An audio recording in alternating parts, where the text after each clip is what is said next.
آج جمعے کی اس نشست میں حقوق اولاد سے متعلق ہم قرآن و سنت کی رہنمائی کو جاننے اور سمجھنے کی کوشش کریں گے۔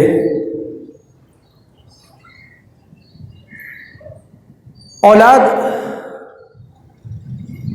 اللہ رب العالمین کی بہت بڑی نعمت ہے، اور کتنی عظیم تر نعمت ہے۔ اللہ رب العالمین نے سورہ شورى کی آیات 49 اور 50 میں اس کو بیان کیا ہے۔ للہ ملک السماوات والارض، اللہ تعالیٰ آسمان و زمین کے بادشاہ ہے۔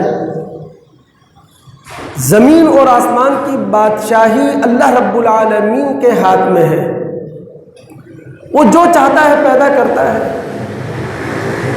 کسی کو بیٹے دے دیتا ہے، کسی کو بیٹیاں دے دیتا ہے، کسی کو بیٹے اور بیٹیاں دونوں دیتا ہے، اور کسی کو بانجھ چھوڑ دیتا ہے۔ لیکن اللہ تعالیٰ کا جو بھی فیصلہ ہوتا ہے یہ اللہ تعالیٰ کے علم، اللہ تعالیٰ کی حکمت اور اللہ رب العالمین کی قدرت سے متعلق ہوتا ہے۔ جن کے پاس اولاد نہیں ہے وہ دوڑتے پھر رہے ہیں، بھاگتے پھر رہے ہیں۔ جن کے پاس صرف بیٹیاں ہیں وہ بیٹے کی تلاش میں ہیں، اور جن کے پاس صرف بیٹے ہیں وہ بیٹی کی تلاش میں ہیں۔ تو اولاد بہت بڑی نعمت ہے۔ ابراہیم علیہ السلام جو جد الانبیاء ہیں، وہ بڑھاپے میں اللہ تعالیٰ سے اولاد مانگ رہے ہیں۔ رب ہب لی من الصالحین، کہ اللہ تعالیٰ مجھے نیک اولاد سے نواز دے۔ اللہ تعالیٰ کی جب نعمت کسی کو مل جاتی ہے تو وہ شکر ادا کرتا ہے۔ اب اللہ تعالیٰ کے شکر ادا کرنے کے مختلف طریقے ہیں۔ ہم مسلمانوں کو یہ طریقہ سمجھایا گیا ہے کہ بچے کی کان میں اذان دی جاتی ہے۔ اسلام سے پہلے عربوں کے ہاں عقیقے کا رواج تھا۔ مذہب اسلام نے اس میں کچھ اصلاح کر کے اس طریقے کو باقی رکھا۔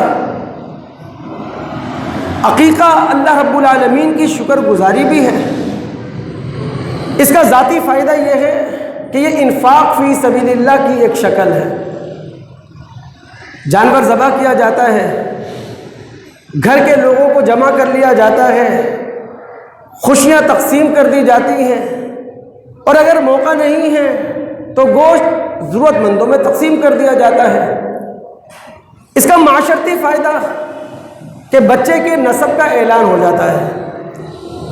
اس کا ملی فائدہ یہ اس بات کا اعلان ہے کہ جس بچے نے جس گھرانے میں آنکھ کھولی ہے وہ گھرانہ مسلم ہے اور وہ بچہ بھی مسلمان ہے۔ تو اولاد اللہ رب العالمین کی بہت بڑی نعمت ہے۔ لیکن جو لوگ صاحب اولاد ہوں،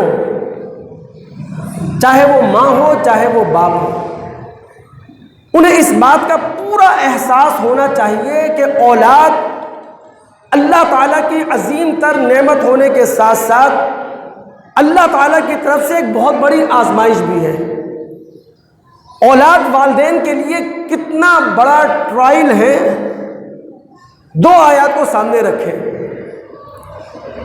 سورہ انفال کی آیت نمبر 28، سورہ تغابن کی آیت نمبر 15۔ ان دونوں آیات میں اللہ تعالیٰ نے مال اور اولاد کو فتنہ قرار دیا ہے، مال اور اولاد کو آزمائش قرار دیا ہے، امتحان قرار دیا ہے۔ جن لوگوں کا قرآنی مطالعہ ہے ان کے علم میں یہ بات ہوگی۔ آزمائش اور امتحان کے لیے قرآن میں 3 الفاظ ہیں: امتحان، ابتلا اور فتنہ۔ فتنہ اس آزمائش کو کہتے ہیں جو دل پسند چیزوں سے کی جائے۔ مال بھی دل پسند ہے اور اولاد بھی دل پسند ہیں. تو اللہ تعالیٰ نے اگر کسی کو مال دے رکھا ہے تو اس مال میں اس کی آزمائش ہے، اور اللہ تعالیٰ نے اگر کسی کو اولاد سے نواز رکھا ہے تو اولاد اس کے لیے بہت بڑا امتحان ہے. اب یہ اولاد آزمائش اور امتحان کتنا بڑا ہے، اس کو آپ کے دل و دماغ تک پہنچانے کے لیے مجھے پوری توجہ آپ کی چاہیے ہے. سورہ تحریم کی آیت نمبر 6 میں رب العالمین فرماتے ہیں یا ایھا الذین آمنوا قوا انفسکم واہلیکم نارا، اے وہ لوگوں جو ایمان لے کر آئے ہو، اپنے آپ کو اور اپنی اولاد کو جہنم کی آگ سے بچاؤ. یعنی والدین صرف اس بات کے ذمہ دار نہیں ہیں کہ وہ ناکامی سے اپنے آپ کو بچائیں گے، بلکہ ان کی یہ بھی ذمہ داری ہے کہ انہیں ناکامی کے دلدل سے اپنی اولاد کو بھی نکلوانا ہے. اب اس آیت کا کانٹیکسٹ، اس کے سیاق و سباق کو سمجھیں. انسان سے دو طرح کے جذبات سامنے آتے ہیں. پہلا اس کا جذبہ ہے نفرت کا، اور دوسرا جذبہ ہے محبت کا. جب ان دو جذبوں میں سے کسی جذبے کا اظہار انسان کرتا ہے تو عموماً یہ دکھائی دیا ہے کہ انسان اللہ تعالیٰ کی حدود کو بھول جاتا ہے، اللہ تعالیٰ کے قوانین کو پس پش ڈال دیتا ہے، اللہ رب العالمین کے جو حقوق ہوتے ہیں ان سے بھی آنکھیں چرا لیتا ہے، اللہ رب العالمین کی طرف سے جو فرائض عائد ہوتے ہیں ان سے بھی چشم پوشی کرتا ہے. سورہ تحریم موجود جو قرآن ہے ہمارے پاس موجود قرآن کی جو ترتیب ہے اس میں اس کا نمبر ہے 66. اس سے پہلے جو سورت ہے 65ویں نمبر پر ہے، وہ ہے سورہ طلاق. طلاق عموماً انسان دیتا ہے نفرت کے جذبے کا اظہار کرنے کے لیے.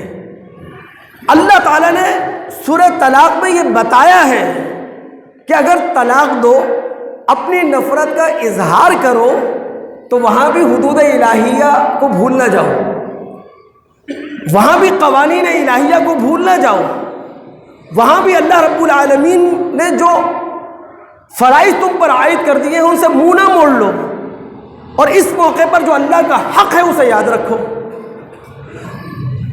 سورہ تحریم یہاں اللہ رب العالمین جس جذبے کے حوالے سے ہمیں متوجہ کر رہے ہیں وہ ہے محبت کا جذبہ، کہ محبت کے جذبے کے اظہار پر بھی تم اللہ رب العالمین کا قانون، اللہ رب العالمین کا دستور، اللہ رب العالمین کا اصول پس پش نہ ڈال دو. سورہ تحریم کی پہلی آیت میں گرفت کی ہے اللہ تعالیٰ نے محمد صلی اللہ علیہ وسلم کی. نبی علیہ الصلاۃ والسلام نے اپنی بیوی صنف نازک، ان کے احساسات اور ان کے جذبات کا پاس رکھتے ہوئے اللہ تعالیٰ کی حلال کردہ چیز کو اپنے اوپر ممنوع قرار دے لیا. تو وہاں اللہ تعالیٰ نے کہا اللہ کے رسول، اے نبی، اس چیز کو آپ حرام قرار دے رہے ہیں جس کو اللہ حلال کر چکا ہے. اسی سورہ تحریم کی آیت نمبر 3 میں اللہ تعالیٰ نے گرفت کی ہے نبی علیہ الصلاۃ والسلام کی اس بیوی کی جس کو اللہ کے رسول صلی اللہ علیہ وسلم نے ایک راز کی بات بتائی تھی، لیکن اس بیوی نے رسول کے اس راز کو محبت میں اپنی سوتن پر کھول دیا. آیت نمبر 6 میں رب العالمین فرماتے ہیں یا ایھا الذین آمنوا قوا انفسکم واہلیکم نارا، اے وہ لوگوں جو ایمان لے کر آئے ہو، تم اپنی اولاد کی محبت میں اندھا نہ ہو جانا کہ اللہ کے قوانین کو بھول جاؤ، اللہ تعالیٰ کی حدود کو پس پش ڈال دو، اللہ رب العالمین کے حقوق کو یاد نہ رکھو، اللہ رب العالمین نے جو ذمہ داریاں تم پر عائد کی ہیں اسے پس پش ڈال دو، بلکہ تمہیں بھی اپنے آپ کو جہنم کی آگ سے نکالنا ہے. اور محنت کر کے، کوشش کر کے، قربانیاں دے کر اپنی اولاد کو بھی جہنم کی آگ سے تمہیں نکالنا ہے۔ کہ اتنی بڑی ذمہ داری ہے۔ صرف اولاد پا لینا یہ کافی نہیں ہے، معاشرے کو بہترین اولاد دینا یہ ہے ذمہ داری۔ اللہ تعالیٰ اس کے بارے میں پوچھیں گے، سوال کریں گے۔ وہ جو معروف روایت ہے، بخاری کتاب العتق، مسلم کتاب الامارہ میں ابن عمر رضی اللہ تعالیٰ عنہ راوی ہیں، نبی علیہ الصلوۃ والسلام نے کائناتی عدالت کا نقشہ کھینچا، اور کائناتی عدالت کا نقشہ کچھ یوں کھینچا کہ اللہ رب العالمین اس عدالت کی کرسی پر براجمان ہوں گے۔ خالق ارض و سما عدالت کی کرسی پر جلوہ افروز ہوں گے۔ کلکم راعٍ وکلکم مسئول عن رعیتہ، تم میں سے ہر شخص ذمہ دار ہوگا، اور ذمہ دار کی حیثیت سے اللہ تعالیٰ کے پاس آئے گا، اور اللہ تعالیٰ اس سے حساب کتاب کریں گے اس کی ذمہ داریوں کے بارے میں۔ اور پھر آپ صلی اللہ علیہ وسلم نے معاشرے کے مختلف افراد کا انفرادی حیثیت میں ذکر کیا۔ سب سے پہلے شوہر کے حوالے سے کہا الرجل راع فی اہلہ ومسئول عن رعیتہ، شوہر سے آل اولاد کی ذمہ داری کے بارے میں پوچھا جائے گا اور شوہر جواب دہ ہے۔ پھر اللہ کے رسول نے بیوی کے حوالے سے بات کی والمرأة راعیۃ فی بیت زوجہا ومسئولۃ عن رعیتہا، بیوی سے، وائف سے، زوجہ سے شوہر کے گھر کی چار دیواریوں میں جو ذمہ داریاں عائد ہوتی ہیں، چاہے وہ بچوں کے حوالے سے ہوں، ان کی تعلیم کے حوالے سے ہوں، ان کی نشوما کے حوالے سے ہوں، پوچھا جائے گا اور وہ جواب دے گا۔ امور والدین پیرنٹنگ کو سمجھنے کے لیے اگر ہم اولاد کو 3 ادوار میں تقسیم کر دیں، بچپن، لڑکپن، جوانی، چونکہ امور والدین کو نبھانے میں تینوں ادوار کے تقاضے کچھ ایک دوسرے سے بدل جاتے ہیں، مختلف ہو جاتے ہیں۔ بچپن، یہاں ظاہر ہے کہ مدت رضاعت جو کہ 2 سال ہے، سورہ بقرہ کی آیت 233 اور سورہ احقاف کی آیت نمبر 15 میں اللہ تعالیٰ نے اس کا ذکر کیا ہے کہ 2 سال تک ماں اپنے بچے کو اپنے سینے سے لگا کے رکھے گی اور اپنا دودھ پلائے گی۔ اس دوران ماں اور باپ کی ذمہ داری ہے کہ وہ بچے کی جسمانی نشو و نما، جو فزیکل گروتھ ہے، اس پر بھی نظر رکھے، ان کی جو ذہنی نشو و نما ہے، مینٹل گروتھ، اس پر بھی نظر رکھے، ان کی جو جذباتی نشو و نما ہے، ایموشنل گروتھ، اس پر بھی نظر رکھے۔ پیرنٹنگ کے حوالے سے یہ بات سمجھتے چلے، جدید ریسرچ ہمیں یہ بتا رہی ہے بچپن سے لے کر 2 سال کی عمر تک کا جو انسانی بچہ ہوتا ہے، اس کے ذہن کی میموری صرف اپنے اندر کسی چیز کو محفوظ کر سکتی ہے، یعنی اس عمر میں بچہ جو دیکھے گا وہ اپنے ذہن کے اندر محفوظ کر لے گا۔ لہٰذا بچپن سے لے کر 2 سال کی عمر تک کے بچے کے سامنے کسی قسم کی اسکرین نہیں آنا چاہیے، چاہے وہ کمپیوٹر کی اسکرین ہو، چاہے وہ ٹی وی کی اسکرین ہو، آئی پیڈ کی اسکرین ہو۔ اگر بچہ کارٹون دیکھ رہا ہے، کارٹون کے اندر مار دھار دیکھ رہا ہے، یہ بچے کی میموری میں سیو ہو گئی بات، اس کی فطرت کا حصہ بن گئی۔ اس عمر میں جو وہ ڈریسنگ دیکھ رہا ہے، وہ ڈریسنگ بھی اس کی فطرت کا حصہ بن رہی ہے۔ تو لہٰذا چونکہ اس کی میموری میں ابھی فلٹر نہیں آیا، وہ صحیح و غلط کا فرق نہیں کر سکتا، 2 سال کی عمر تک کے بچے کے سامنے اسکرین نہیں آنا چاہیے. یہ پیرنٹنگ کا بہترین اصول ہے. ہاں 2 سے لے کے 5 سال تک کا بچہ جو ہے اس کا فلٹر ڈیولپ ہوتا ہے، یعنی اب اس میں کچھ صحیح اور غلط کا فرق کرنے کی تمیز پیدا ہونے لگتی ہے. جدید ریسرچ یہ بتاتی ہے کہ 3 سال کا بچہ عام طور پر 3000 الفاظ یاد کر چکا ہوتا ہے. 3000 الفاظ. اچھا 3000 الفاظ اس نے یاد کہاں سے کیے ہیں؟ گھر سے. ٹیچر کون ہے؟ ماں، باپ اور گھر کے دیگر افراد.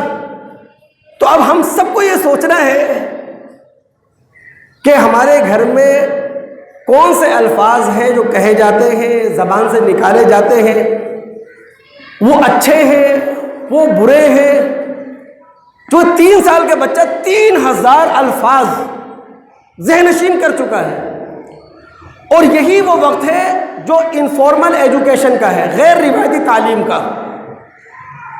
ماں کہانیاں سنائے اچھی،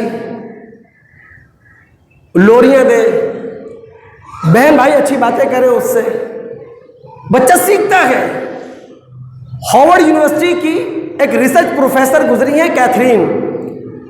انہوں نے چند سال ریسرچ کرنے کے بعد یہ نتیجہ اخذ کیا کہ ماں اپنے بچے کو جو کچھ سکھاتی ہے اس عمر میں، بچہ ان الفاظ کو سیکھنے کے بعد اس سے بہتر آئیڈیاز خود پیدا کر لیتا ہے. اسی لیے جب بچے کو ہم باہر لے کر جائیں، گروسری کا سامان لے رہے ہیں تو ہم بتا سکتے ہیں بریڈ کے بارے میں اسے. اگر اسے مارکیٹ لے کر گئے چکن خریدنے کے لیے تو اسے بتا سکتے ہیں یہ پولٹری چکن ہے. اگر ہم زو ہاؤس لے کر رہے ہیں تو بتا سکتے ہیں کہ یہ میمل ہے، ممالیہ جانور ہے، یہ ریپٹائل ہے، رینگنے والا جانور ہے. چونکہ اس کا جو ذہن ہے، اس کا جو دماغ ہے، بہت سرعت سے کام کر رہا ہے، بہت تیزی سے کام کر رہا ہے. اور ہمیں بڑی حیرت ہوتی ہے اس وقت جب 3 سے 5 سال تک کے بچے کو ہم گھر کے باہر ماں باپ کے بغیر دیکھتے ہیں. یعنی جو انفارمل ایجوکیشن کا پیریڈ ہے اس میں بچہ کیسے ماں باپ کے بغیر گھر سے باہر آ گیا. اور ہمارے ہاں معاشروں کے اندر یہ بات عام دیکھی جا رہی ہے، نظر آ رہی ہے. ایک روایت آپ توجہ سنیے گا. شہری زندگی اور دیہاتی زندگی میں فرق ہونا چاہیے. متفق علیہ روایت ہے. عائشہ صدیقہ رضی اللہ تعالی عنہ راویہ ہیں. ایک دیہاتی نبی صلی اللہ علیہ وسلم کے پاس آیا. اب دیہاتی ہونے کا مطلب کیا ہے اور دیہاتی کہنے کا مطلب کیا ہے کہ نہ تو اس کا کوئی تعلیمی پس منظر ہے، نہ اس کا کوئی تربیتی پس منظر ہے. دیہاتی اس لیے کہا گیا، کوئی تعلیمی اور تربیتی پس منظر اس کا نہیں تھا. اب وہ آیا اور اس نے آ کے کہا اللہ کے رسول صلی اللہ علیہ وسلم میں نے یہ دیکھا ہے اتقبلون الصبیان، آپ لوگ اپنے معصوم بچوں کو بہت پیار کرتے ہیں. فما نتقبل، ہم تو پیار نہیں کرتے، ہم تو ان کو کس نہیں کرتے، ان کو چومتے نہیں ہیں. تو نبی علیہ الصلوۃ والسلام نے اس موقع پر فرمایا تھا کہ اگر اللہ تعالیٰ نے تمہارے دل سے رحم کو نکال دیا ہے، نرمی کو نکال دیا ہے، تو پھر میرا کوئی اختیار تھوڑی ہے اس پر. تو معصوم بچہ جو ہوتا ہے 3 سے 5 سال تک کی عمر کا، یہ انفارمل ایجوکیشن کے مرحلے میں ہوتا ہے. ماں باپ اور گھر کے تمام افراد کو پوری توجہ ان پر رکھنی چاہیے. ہمارے گھر کی لینگویج ہے کیسی، ہمارے گھر کی زبان ہے کیسی، ہمارے گھر کا ماحول ہے کیسا، اس پر پوری نظر ہونی چاہیے. آگے بڑھنے سے پہلے بہت توجہ طلب ہیں یہ باتیں سمجھ لیں، چونکہ پیرنٹنگ کے اصول ہمیں معلوم ہونا چاہیے. امور والدین سے متعلق ہمیں خبردار ہونا چاہیے. سارے بچے ایک جیسے نہیں ہوتے، اس بات کو سمجھ لیں اچھی طریقے سے. نفسیاتی علم کی روشنی میں اگر دیکھا جائے تو بچوں کی 4 قسمیں ہیں. ہر بچے کو ڈیل کرتے ہوئے اس کی نفسیات کو سامنے رکھیں. ایک بچہ وہ ہے جو سینسیٹیو ہوتا ہے، حساس. سب سے زیادہ شکایتیں گھر میں اسی کو پیدا ہوتی ہیں. کبھی بہن کی شکایت لے کر آئے گا، کبھی بھائی کی شکایت لے کر آئے گا، کبھی گھر کے کسی دوسرے فرد کی شکایت لے کر آئے گا. آسان حل کیا ہے اس کا؟ کہ ماں باپ اس کی شکایت کی طرف متوجہ ہو جائیں اور اس کی بات سن لیں، بات ختم. یعنی اتنا معمولی. ہم لوگ کیا کرتے ہیں، جھڑک دیتے ہیں بچے کو. ایک بار اسے شکایت کی سن لی، دوبارہ بھی سن لی، اس کے بعد پھر تو ہمارا رویہ بدل جاتا ہے. ہم اس بچے کی نفسیات نہیں سمجھ پاتے ہیں. وہ سینسیٹیو ہے، حساس ہے. وہ بچہ ہر چیز کو محسوس کرتا ہے، اور جب وہ یہ محسوس کرتا ہے میرے ساتھ زیادتی ہوئی ہے تو آپ کے پاس آ جاتا ہے آپ کو اپنا ہمدرد سمجھ کے، تو آپ اس کے ہمدرد بن جائیں. ایک بچہ ہوتا ہے ایکٹیو، فعال، خود کار انداز میں سارے کام کرتا ہے. وہ یعنی اس کے اندر فطری طور پر آگے بڑھنے کی جستجو ہوتی ہے. یہ ایکٹیو بچے وہ ہیں کہ اگر آپ ان سے کہیں کہ بیٹا آپ نے انجینئر بننا ہے، بن جائیں گے. آپ ان سے کہیں ڈاکٹر بننا ہے، بن جائیں گے. آپ ان سے کہیں اکاؤنٹنٹ بننا ہے، بن جائیں گے. ان کو مستقل اپریشیٹ کریں، ان کی حوصلہ افزائی کریں. لیکن ایسے بچے انا پرست ہوتے ہیں. لہذا اگر ان سے غلطی ہو جائے تو کبھی بھی بیچ مجمع میں انہیں ڈانٹے نہیں، بلکہ ان کی اصلاح کا کوئی موقع تلاش کریں اور خاموش انداز میں ان کی اصلاح کریں، کیونکہ یہ ایکٹیو ہے نا. تیسرے قسم کا جو بچہ ہوتا ہے وہ ہوتا ہے رسپونسو، اثر پذیر، جسے ہم کہتے ہیں بٹر فلائی. یعنی تتلی کی مانند ہوتا ہے کہ کبھی اس پھول پر بیٹھے گا، کبھی اس پھول پر بیٹھے گا. متلون مزاج، آج دوستی کسی سے ہے، کل دوستی کسی اور سے ہے. یہ گھڑی میں تولا ہے، گھڑی میں ماشا ہے، موسم کی طرح رنگ بدلتا ہے. یہ سب سے زیادہ والدین کی توجہ اسی طرح کے بچے چاہتے ہیں. ان کو لیکچر نہیں دیں، یہ لیکچر سے نہیں سمجھیں گے. انہیں صرف ڈائریکشن دیں کہ کرنا کیا ہے. ایسا نہیں آپ کی بات مانیں گے نہیں. تو بچے کی نفسیات کو سامنے رکھ کر ہی اسے ٹریٹ کیا جائے.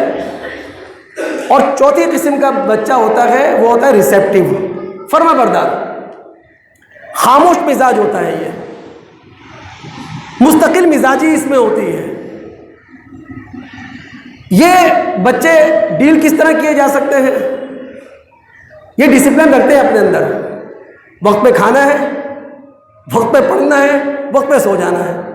اگر ان بچوں کو اس طرح ڈیل کیا جائے معاملہ ختم. اسی طرح ہم تمام دوستوں کو یہ بات بھی اچھے طریقے سے سمجھ لینی چاہیے کہ ایک ہی گھر کے سارے بچے ایک جیسے نہیں ہو سکتے، مختلف ہوں گے نا.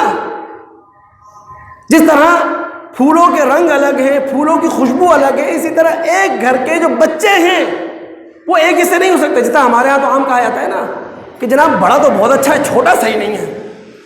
تو ہم نے کیا کہ دونوں کی نفسیات کو میچ کر دی، ملانے کی کوشش کی. حالانکہ ایسا ہوتا نہیں ہے. ہمیں اس بات کو تسلیم کر لینا چاہیے، ایک چھت کے نیچے رہنے والے سارے بچے ایک جیسے نہیں ہو سکتے، مختلف ہو سکتے ہیں. اس حقیقت کو بھی ہمیں ہضم کر لینا چاہیے کہ بچوں سے غلطیاں ہوں گی. کیوں؟ جب ہم چھوٹے تھے ہم سے بھی تو غلطیاں ہوئی ہیں. یہ حقیقت بھی ہم ذہن نشین کر لیں کہ بچوں سے منفی جذبات سامنے آئیں گے. اس بات کو بھی مان لیں کہ بچے سے ہمیں نو سننا ہے. یعنی وہ انکار کرے گا، اب اس کے انکار کو ہاں میں ہم نے بدلنا ہے نا. یہ ہے پیرنٹنگ، یہ ہے امور والدین کے اصول. پھر ایک اور بات کی طرف توجہ دلاؤں آگے جانے کے لیے. قرآن و سنت کا مطالعہ کریں یا نفسیات کا مطالعہ کریں، پیرنٹنگ کے 2 رہنما اصول ہیں. پہلا اصول ہے فیئر بیس پیرنٹنگ یعنی جلالی انداز تربیت، اور دوسرا اصول ہے لو بیس پیرنٹنگ، جمالی انداز تربیت۔ ہم اپنے گھروں میں، اپنے تعلیمی اداروں میں جو انداز تربیت دیکھ رہے ہیں وہ ہے جلالی۔ اس میں ہے کیا؟ مار دھاڑ، سزا دینا، توڑ پھوڑ، ڈانٹ ڈپٹ، بچے کو شرمندہ کر دینا۔ اور جمالی انداز تربیت کیا ہے؟ بچے کو محبت سے جیت لینا۔ اب نبی علیہ الصلوۃ والسلام کی زندگی سے چند مثالیں میں آپ کے سامنے رکھوں، چونکہ اگر میں اپنے آپ کو بدل سکتا ہوں تو بدلوں۔ والد ہونے کی بنیاد پر، ماں ہونے کی حیثیت سے ہم سب کی ذمہ داری ہے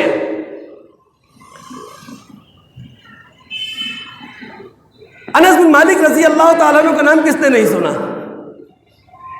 نبی علیہ الصلوۃ والسلام مدینہ آئے ہیں، انس بن مالک رضی اللہ تعالیٰ عنہ کی والدہ نے انس رضی اللہ تعالیٰ عنہ کو بچپن میں ہی نبی علیہ الصلوۃ والسلام کی خدمت کے لیے وقف کر دیا۔ متفق علیہ روایت ہے، نبی علیہ الصلوۃ والسلام اس دنیا سے رخصت ہو گئے، انس بن مالک رضی اللہ تعالیٰ عنہ لوگوں کے درمیان یہ کہتے ہیں کہ لوگوں، خدمت النبی صلی اللہ علیہ وسلم 10 سنین، میں نے نبی علیہ الصلوۃ والسلام کی 10 سال خدمت کی ہے۔ ان 10 سالوں میں کبھی نبی علیہ الصلوۃ والسلام نے مجھے لفظ اف نہیں کہا۔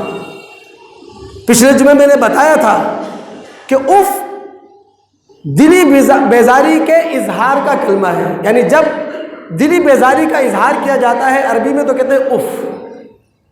10 سال اللہ کے رسول کی خدمت کی، کبھی نبی علیہ الصلوۃ والسلام نے اف کا کلمہ میرے لیے اپنی زبان سے نہیں نکالا، اور ان 10 سالوں میں اپنی مرضی سے اگر کوئی کام میں نے کر لیا تو اللہ کے رسول نے کبھی یہ نہیں کہا لما صنعت، اے انس رضی اللہ تعالیٰ عنہ یہ کام کیوں کر لیا۔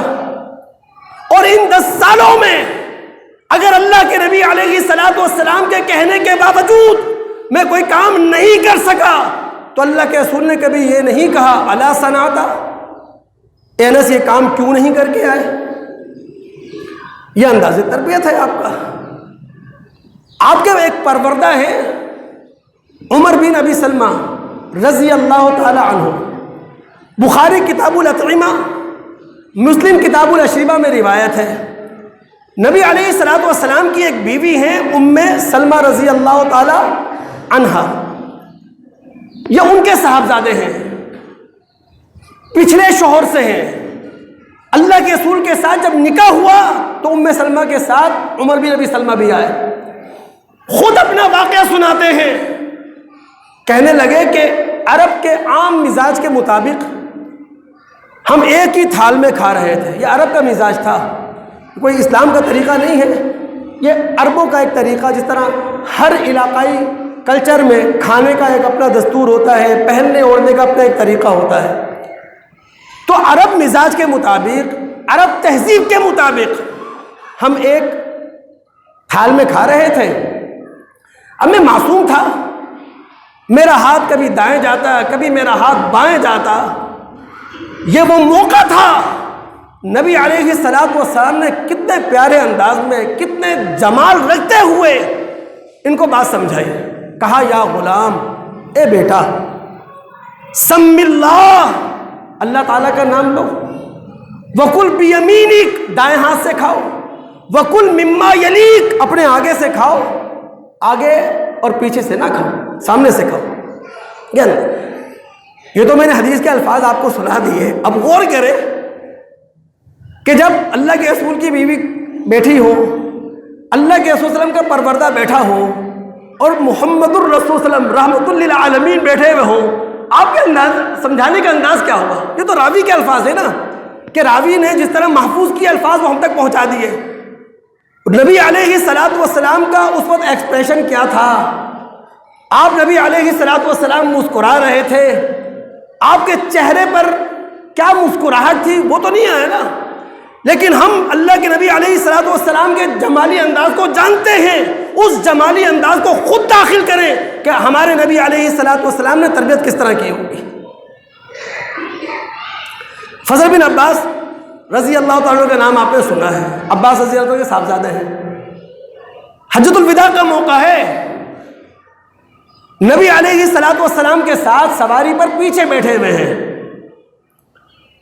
اب ظاہر ہے ٹین ایجر ہیں، جوان العمر ہیں، کچھ جوان العمر لڑکیاں ان کے سامنے سے گزری ہیں۔ اب فضل بن عباس رضی اللہ تعالیٰ مستقل دیکھ رہے ہیں، نظر ہی نہیں ہٹ رہی۔ اب نبی علیہ الصلوۃ والسلام نے نہ انہیں شرمندہ کیا، نہ نبی علیہ الصلوۃ والسلام نے انہیں ڈانٹا، نہ نبی علیہ الصلوۃ والسلام نے لوگوں کے درمیان ان کو سر جھکانے پر مجبور کیا، بلکہ آپ نے ان کے سر پر ہاتھ رکھا اور ہاتھ رکھ کر ان کا چہرہ گھما دیا۔ یہ ہے انداز۔ تو جلالی انداز تربیت سے اگر ہم نکلیں اور جمالی انداز تربیت اختیار کریں تو ہمارے گھروں میں انشاءاللہ تربیت کے حوالے سے ایک بڑی تبدیلی آ سکتی ہے اور ہم اپنے گھروں کے اندر یہ تبدیلی لا سکتے ہیں۔ جب بچہ 5 سے 7 سال کی عمر کا ہو جائے تو ظاہر ہے کہ اب یہ فارمل ایجوکیشن کی عمر میں آ چکا ہے، اسے تعلیمی ادارے میں داخل کریں گے ہم۔ میں آپ سے ایک بات کروں ایمانداری کی، کسی بھی ماں باپ کے پاس کھانے کو نہ ہو، فاقہ کشی کا عالم ہو، لیکن خدا را اپنے پیٹ پر پتھر باندھ لیں، اپنے بچوں کو تعلیم دلوائیں، تربیت سے آشنا کریں۔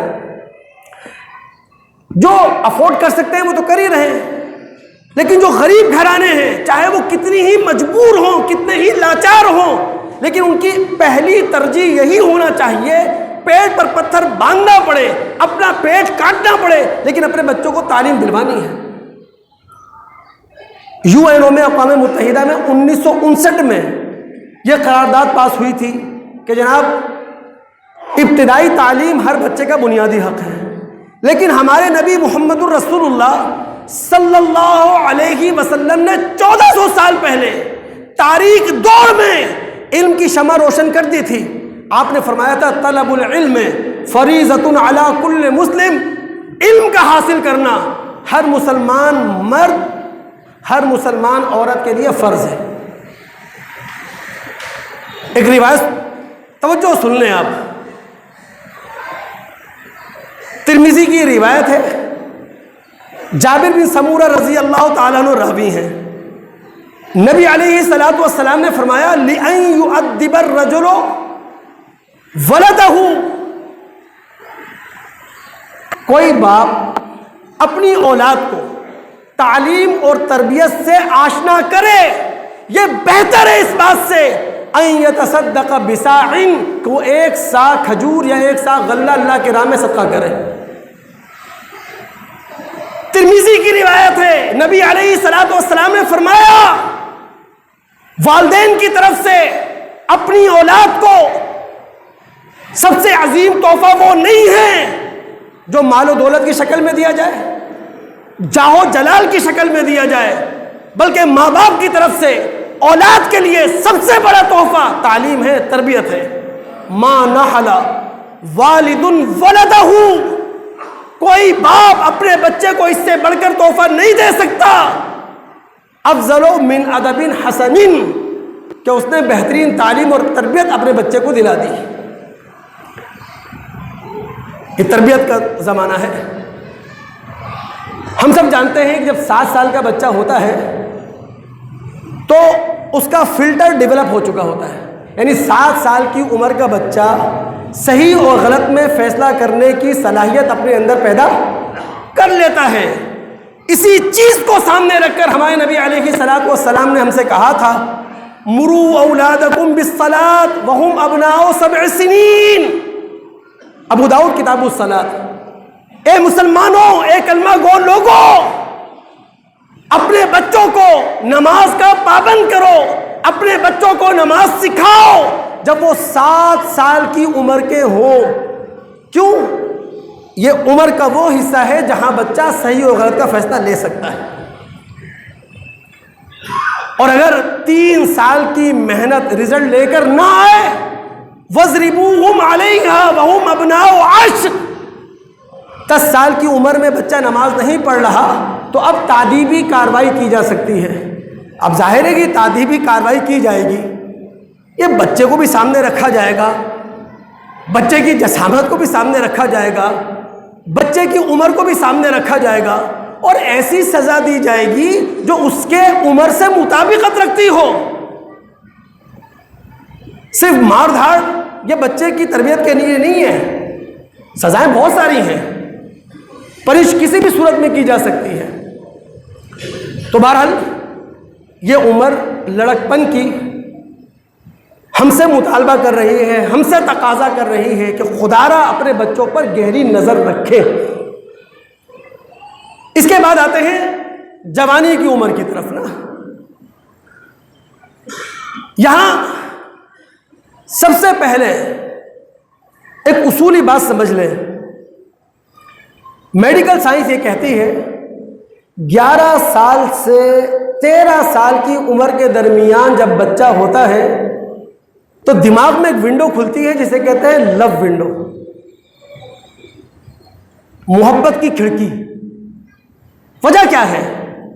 چونکہ اب مردانہ جنسی ہارمون وہ 800% ہے،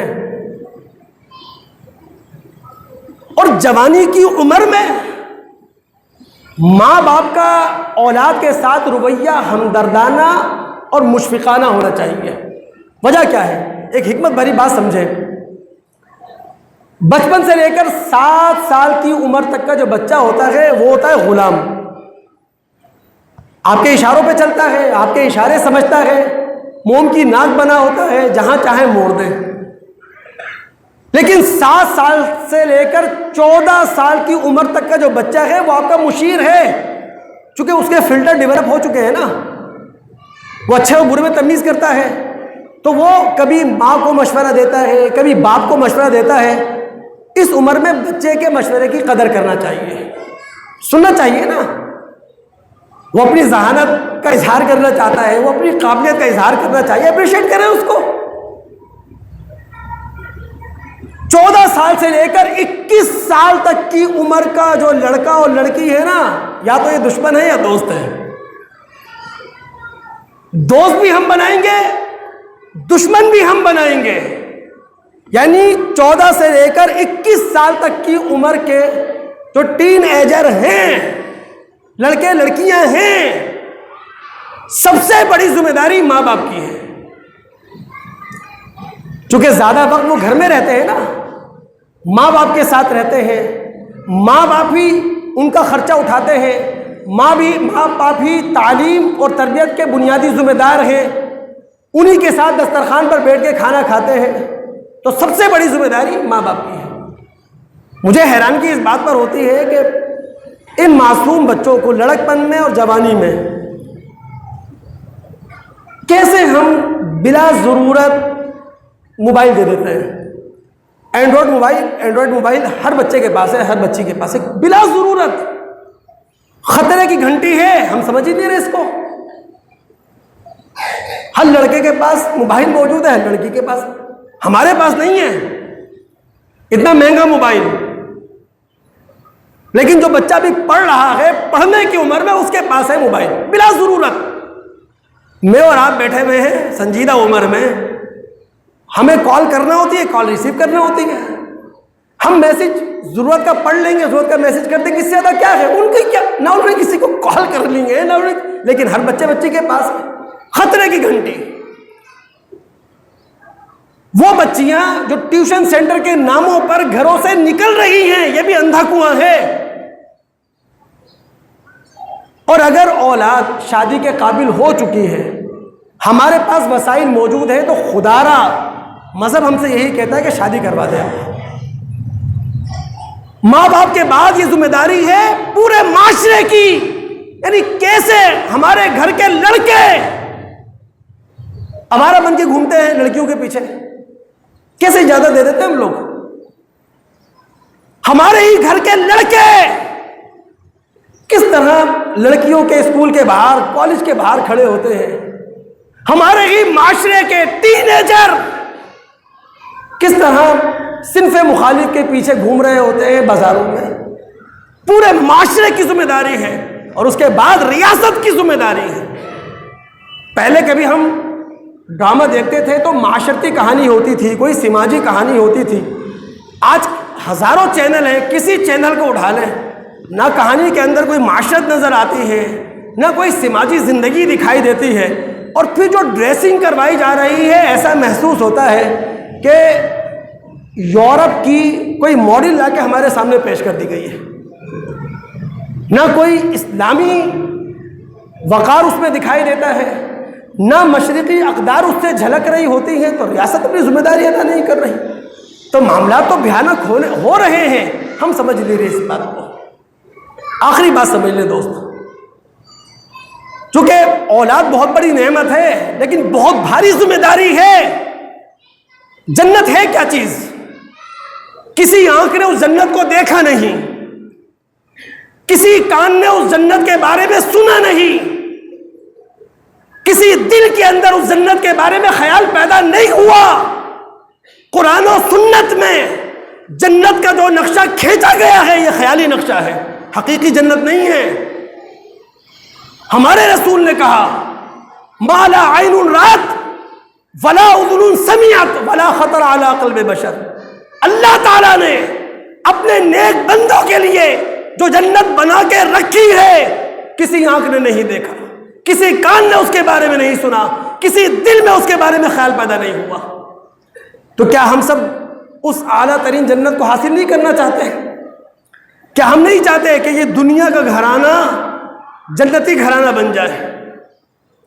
اگر ہم یہ چاہتے ہیں دنیا میں جو موجود گھرانہ ہے یہی جنتی گھرانہ ہو, تو پھر ہمیں اپنے بچوں کی تعلیم و تربیت کو فوکس کرنا پڑے گا, اپنے والدین ہونے کی ذمہ داری ادا کرنا ہوگی. محبت سے انہیں ٹریٹ کریں, ان کی نا کو ہاں میں بدلنے کی کوشش کریں. ماں باپ اپنی اولاد کے لیے بہترین رول ماڈل بنے. سورہ انشقاق میں اللہ نے فرمایا جس شخص کے دائیں ہاتھ میں نامہ اعمال دیا جائے گا اسے آسان حساب لیا جائے گا. وَيَنْقَلِبُ إِلَىٰ أَهْلِهِ مَسْرُورًا, وہ اپنے گھر والوں کی طرف پلٹے گا خوش خوش. کیوں؟ چونکہ اس کے گھر والے بھی تو جنتی ہیں نا. یہ وہ شخص ہے جسے دنیا کے اندر اپنے ساتھ اپنے بچوں کا بھی احساس تھا. اپنی جنت بنانے کے ساتھ ساتھ اس نے اپنی بیوی کی بھی جنت بنائی ہے, اپنے بچوں کی بھی جنت بنائی ہے. اللہ قرآن میں کہہ رہا ہے اس کے دائیں ہاتھ میں نامہ اعمال دیا جائے گا. وَيَنْقَلِبُ إِلَىٰ أَهْلِهِ مَسْرُورًا, یہ خوش خوش اپنے گھر والوں کی طرف جائے گا. لیکن اس کے مقابلے میں وہ شخص جس کے بائیں ہاتھ میں نامہ اعمال دیا گیا وہ موت کو آواز دے گا, موت کی صدا لگائے گا, موت کو پکارے گا. إِنَّهُ كَانَ فِي أَهْلِهِ مَسْرُورًا, یہ وہ شخص ہے جو اپنے گھر والوں میں بڑا خوش و خرم تھا, بڑی ٹھاٹ باٹ کی زندگی گزار رہا تھا, بدمست تھا. نہ اپنی جنت کی فکر تھی نہ اپنے بیوی بچوں کی جنت کی فکر تھی. اب دنیا کے اندر کیا ہے, جو کچھ مل گیا, آخرت میں اس کے ہاتھ میں کچھ بھی نہیں آیا. اللہ تعالیٰ سے دعا ہے کہ اللہ تعالیٰ سننے کے بعد سمجھنے کے بعد عمل کرنے کی توفیق عطا فرمائے. وآخر دعوانا الحمدللہ رب العالمین.